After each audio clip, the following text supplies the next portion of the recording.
DV update tayo uli. Dina Wong. Bukod sa isa itong magaling sa larangan ng volleyball, isa din itong magandang ehemplo ng kabataan. Siya ay isa ding matulunging tao. Kaya naman mas lalo itong pinagpala.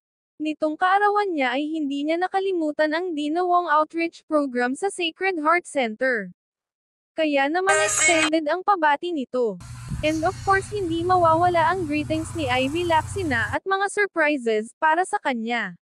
Nakakataba ng puso bilang tagahanga ng isang Dina Wong. Panoorin natin ang mensahe ni Ivy Lacsina sa kanya.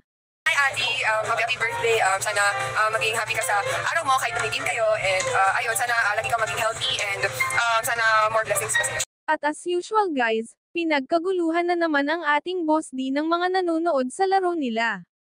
At syempre ang bait din kasi niya sa mga fans niya. Napaka-humble niya taliwas sa mga sinasabi ng mga bashers niya. Marami ding natutuwa at nagpapasalamat kay Dina Wong dahil sa may mabuti at mapagmahal na puso. Sabi nga ng iba, kaya mas lalong biniblessed siya ni Lord dahil isa itong mabuting tao at hindi nakakalimot na tumulong sa mga nangangailangan.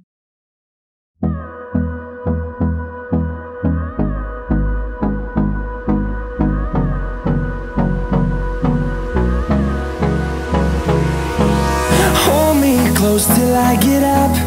Time is barely on our side. I don't wanna waste what's left. The storms we chase are leading us, and love is all we'll ever trust. Yeah, no, I don't wanna waste what's left. And on we'll go. Thank you for watching.